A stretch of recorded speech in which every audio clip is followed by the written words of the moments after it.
Hello guys, আসসালামু আলাইকুম। Welcome back to my channel Lutfa village cooking. আজ আপনাদের তৈরি করে দেখাবো খুবই মজাদার একটা নাস্তার রেসিপি। আজ তৈরি করব ক্রিসপি পটেটো বলস। এটা কিন্তু ঘরে থাকা কিছু অল্প উপকরণ দিয়ে ঝটপট তৈরি করে নিতে পারবেন। তো বন্ধুরা, না টেনে সম্পূর্ণ ভিডিওটি দেখুন, আশা করি আপনারাও পারবেন। তার আগে যারা যারা এখনো আমার চ্যানেলে নতুন, প্লিজ বন্ধুরা সাবস্ক্রাইব করে ফেলুন। সাবস্ক্রাইব করে আমার পাশেই থাকুন আর আমাকে সামনে এগিয়ে যেতে সাহায্য করুন। এই বাবলসটা তৈরি করতে প্রথমে লাগবে আলু। আমি 3টা আলু মাঝখান দিয়ে ফালি করে সিদ্ধ করে নিয়েছি। এখন আমি আলুগুলো ছিলে নেব। এভাবে ছোলা সহকারে সিদ্ধ করলে কিন্তু আলুগুলোর পুষ্টিগুণ খুবই ভালো থাকে। দেখুন, আমি সবগুলো আলু ছিলে নিয়েছি। একটা চালনির সাহায্যে এবার ভালো করে ম্যাশ করে নেব। আপনারা কিন্তু অবশ্যই একটু চালনির সাহায্যে ম্যাশ করার চেষ্টা করবেন, তাহলে কিন্তু একদম মিহি হবে, কোনো বুটি বুটি বা দানা দানা ভাব থাকবে না। দেখুন, একটু সময় নিয়ে ভালোভাবে মিহি করে নেবেন, তাহলে আপনার বাবলসটা খুবই সুন্দর হবে। দেখুন কি সুন্দর, একদম ফুলের মতো হয়ে গিয়েছে। সবগুলো একইভাবে কিন্তু আমি ম্যাশ করে নিয়েছি। এখন কিছু মশলা অ্যাড করব। দিয়ে দেবো পরিমাণ মতো লবণ, 1/2 চামচ হলুদ গুঁড়া আর 3 চামচ কর্নফ্লাওয়ার। যারা হাতের কাছে কর্নফ্লাওয়ার না থাকবে তারা কিন্তু চালের গুঁড়োও দিতে পারেন। এখন ভালোভাবে মিক্স করে নিব। মিক্স করার একদম শেষ পর্যায়ে যখন দেখবেন একটু আঠালো ভাব হয়নি, তখনই আমি আটা অ্যাড করব 1.5 চামচ পরিমাণ। আটা অ্যাড করে ভালোভাবে মিক্স করে নিব। একটু সময় নিয়ে ভালোভাবে মিক্স করলে কিন্তু খুবই সুন্দর একটা ডো তৈরি হয়ে যাবে। দেখুন, আমাদের ডোটা একদম পারফেক্টলি তৈরি হয়ে গেছে। এর ফাঁকে কিন্তু আমি তেল গরম হতে বসিয়ে দিয়েছি, কারণ আমি বাবলসগুলো তৈরি করার সাথে সাথে কিন্তু তেলে ছেড়ে দিতে হবে। এখন হাতে একটু তেল লাগিয়ে এভাবে একটু ঘুরিয়ে ঘুরিয়ে গোল শেপ দিয়ে নেব। গোল শেপ দেওয়ার পর মাথাটা একটু এভাবে আঙ্গুলের সাহায্যে চ্যাপটা করে নিব। ভিডিওটা একটু মনোযোগ দিয়ে দেখুন, তাহলে বুঝতে পারবেন আমি কিভাবে এই বাবলসের শেপটা দিচ্ছি। খুবই সহজভাবে এটা আপনার বাসায় তৈরি করতে পারবেন। এখন আমি তেলে ছেড়ে দিব। এভাবে আমি একে একে সবগুলো তৈরি করে নেব। নেওয়ার সাথে সাথে তেলে ছেড়ে দিব। দেখুন, আমি যেগুলো আগে দিয়েছি সেগুলো কিন্তু ফুলে অনেকটা ফুলকো ফুলকো হয়ে গিয়েছে। আর বন্ধুরা, খেয়াল রাখবেন একদম বেশি পরিমাণে দিবেন না, তাহলে কিন্তু গায়ে গায়ে লেগে যাবে আর একভাবে ছিঁড়ে যেতে পারে। আর একটু অনবরত নাড়বেন যাতে একটার গায়ে একটা না লাগে। অনবরত নাড়ার পরে কিন্তু চারিদিকে এরকম ব্রাউন কালার হয়ে যাবে। যখন দেখবেন চারো সাইড এরকম ব্রাউন কালার হয়ে গিয়েছে, তখন একটা স্ট্রেনারের সাহায্যে তেল ছেঁকে তুলে নেব। তা না হলেও কিন্তু এক সাইড হবে আর এক সাইড পুড়ে যাবে। একটু লো আছে এভাবে ভাজতে হবে, তাহলে ভিতরটাও ক্রিস্পি হবে, উপরটাও ক্রিস্পি হবে। দেখুন লুকটা কতটা সুন্দর দেখাচ্ছে আমাদের পটেটো বাবলসটা। আপনার বাসায় যদি ঝটপট মেহমান আসলে বা বাচ্চাদের তৈরি করে দেন, তারা কিন্তু কখনোই বাইরের খাবার খেতে চাইবে না। মাত্র 2 থেকে 3 মিনিটে কিন্তু এই বাবলসটা আপনারা তৈরি করে নিতে পারেন খুবই সহজ পদ্ধতিতে। আমি আপনাদের খুবই সহজ পদ্ধতিতে দেখানোর চেষ্টা করেছি। আর ভিডিওটি অবশ্যই বাসায় একবার হলো ট্রাই করবেন। ভিডিওটি যদি আপনাদের ভালো লাগে থাকে, তাহলে অবশ্যই লাইক এবং কমেন্ট করবেন। আপনার লাইক এবং কমেন্ট আমাকে অনেক দূর এগিয়ে যেতে সাহায্য করবে। আর অবশ্যই আমার চ্যানেলটি সাবস্ক্রাইব করে আমার পাশেই থাকবেন। আমি একটা ভেঙে দেখাচ্ছি। দেখুন, ভিতরটা একদম জালি জালি হয়েছে আর উপরটা একদম ক্রিস্পি।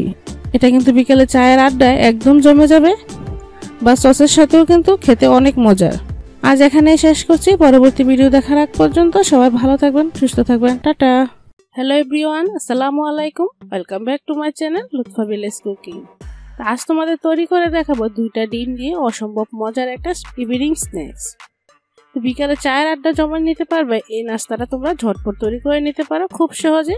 আর এটা তৈরি করতে খুবই অল্প উপকরণ লাগে, আর এইসব উপকরণগুলো কিন্তু আমাদের কিচেনে সবসময় থাকে। তো বন্ধুরা, চলো রেসিপিটা শুরু করি। তার আগে আমার ইউটিউব চ্যানেলে যদি নতুন বন্ধু হয়ে থাকো, তাহলে প্লিজ চ্যানেলটাকে সাবস্ক্রাইব করে পাশে থাকা বেল আইকনটিও ক্লিক করে রাখবে।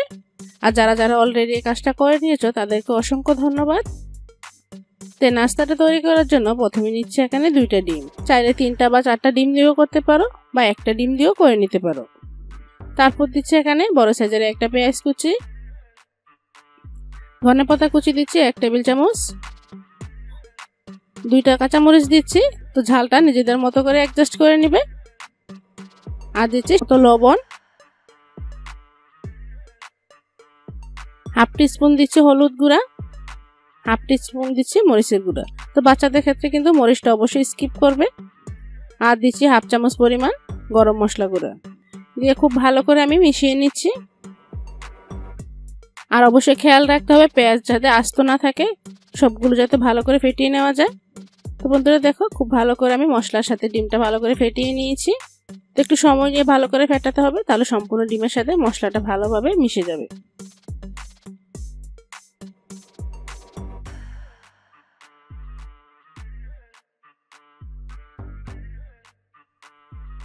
তো ডিমটা ফেটানো হয়ে গেছে। তারপর আমি চুলায় প্যান বসিয়ে এখানে দিয়ে দিচ্ছি তেল।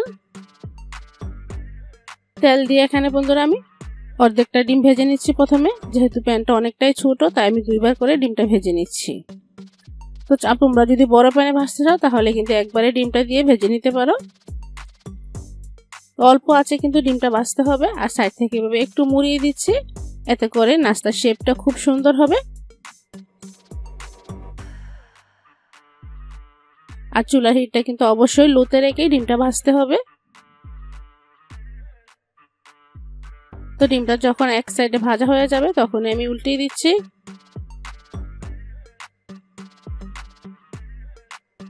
তো ডিমটা ভাজা হয়ে গেছে। তারপর আমি নাস্তা শেপে আবার কেটে নিচ্ছি। তো একটা ডিম দিয়ে কিন্তু আমি 4 পিস নাস্তা তৈরি করব। তো এই নাস্তাগুলো একটু মোটা মোটা করেই কিন্তু কেটে নিতে হবে, তাহলে খেতেও বেশি ভালো লাগবে।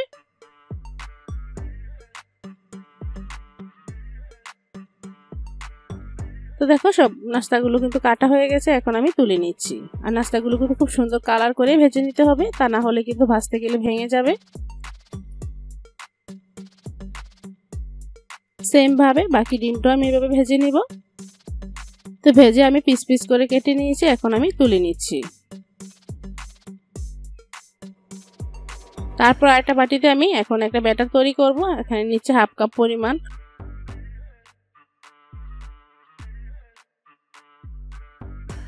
দিয়ে দিচ্ছি 1 টেবিল চামচ ধনেপাতা কুচি। ধনেপাতাটা দিলে কিন্তু ফ্লেভারটা খুব ভালো আসে। আর দিচ্ছি কিছুটা চিলি ফ্লেক্স, আর হাফ টিস্পুন দিচ্ছি বেকিং পাউডার। স্বাদ মতো দিয়ে দিলাম লবণ। এখানে দিচ্ছি হাফ টিস্পুন দিচ্ছি হলুদ গুঁড়া, হাফ টিস্পুন দিচ্ছি মরিচের গুঁড়া। আর হলুদ মরিচ গুঁড়াটা কিন্তু এখানে অবশ্যই দিবেন, তাহলে নাস্তার কালারটা খুবই সুন্দর আসবে।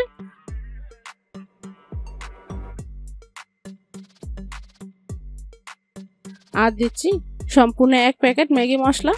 তো ম্যাগি মশলাটা দেওয়ার পর খুব ভালো করে আমি মিশিয়ে নিচ্ছি। শুকনো উপকরণ কিন্তু ভালো করে মিশিয়ে নিতে হবে। শুকনো উপকরণগুলো বন্ধুরা ভালো করে মিশানো হয়ে গেছে। এখন আমি একটা ব্যাটার তৈরি করার জন্য অল্প অল্প পানি অ্যাড করে দিচ্ছি। তো ব্যাটারের ঘনত্বটা কিন্তু একদম পাতলাও হবে না আর একদম গাঢ়ও হবে না, মিডিয়াম ঘনত্বের কিন্তু ব্যাটারটা তৈরি করতে হবে। তো সবশেষে আমি ঘনত্বটা দেখিয়ে দিচ্ছি। এরকম আঙ্গুলটা ডুবিয়ে নিলে খুব ভালো করে যদি কোট করা হয় তাহলে বুঝবেন ব্যাটারের ঘনত্বটা একদমই পারফেক্ট। তারপর চলে যাচ্ছি ভাজার জন্য। তো চুলায় একটা প্যান বসিয়ে পর্যাপ্ত পরিমাণ তেল দিয়ে দিলাম। আর তেলটা একদম ভালো করে গরম করে নিতে হবে। তো গরম করে নিয়ে নাস্তার জন্য আমি যে ব্যাটারটা তৈরি করেছি ব্যাটারটা একটু ফেটিয়ে নিব। ফেটিয়ে একে একে নাস্তাগুলো আমি দিয়ে দিচ্ছি। তো এক একটা পিস এরকম ব্যাটারে ডুবিয়ে তেলের মধ্যে ছেড়ে দিতে হবে। আর তেলটা কিন্তু একদম হাই হিটে গরম করে তারপর চুলার হিটটা লোতে রেখে একে একে নাস্তাগুলো দিতে হবে। তারপর আমি উল্টিয়ে পাল্টে একটু ক্রিস্পি করে ভেজে নিব।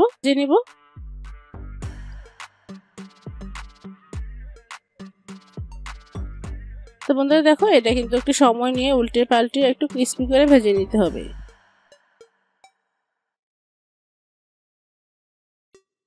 তো দেখো ভাজা হয়ে গেছে, খুব সুন্দর কালারও চলে এসেছে। এখন আমি তুলে নিচ্ছি। খুব সহজে কিন্তু এই নাস্তাটা ভাজা যায়, তৈরি করাও কিন্তু একদম ইজি। দেখতে পাচ্ছ খুব সহজে কিন্তু এই নাস্তাটা আমি তৈরি করে নিয়েছি। তোমরা চাইলে বিকালে স্ন্যাক্স হিসাবে এই নাস্তাটা তৈরি করতে পারো বা বাচ্চাদের টিফিনেও দিতে পারো। খুবই মজাদার আর খুবই হেলদি একটা নাস্তা। তো বন্ধুরা সহজ রেসিপিতে যদি আজকের রেসিপিটা তোমাদের ভালো লেগে থাকে তাহলে প্লিজ একটা লাইক দিতে ভুলবে না। আর অবশ্যই একটা ছোট্ট করে একটা কমেন্ট করবে। তোমাদের কমেন্টের আশায় কিন্তু আমি অবশ্যই থাকবো। আর ভালো লাগলে বেশি বেশি ফ্রেন্ডস এন্ড ফ্যামিলির মাঝে শেয়ার করে দিবে, এতে করে তোমার বন্ধু বান্ধবরাও কিন্তু এরকম মজার মজার নাস্তার রেসিপিগুলো দেখতে পারবে। তো সহজ রেসিপিতে নাস্তাটা ভালো লাগলে প্লিজ বন্ধুরা চ্যানেলটাকে অবশ্যই সাবস্ক্রাইব করবে। তো বন্ধুরা দেখো একটা ভেঙে দেখাচ্ছি ভিতরটা কতটা পারফেক্ট হয়েছে, আর খেতেও কিন্তু দুর্দান্ত হয়েছে। তো প্লিজ বাসাও ট্রাই করবে, দেখবে খুবই মজাদার এই নাস্তাটা।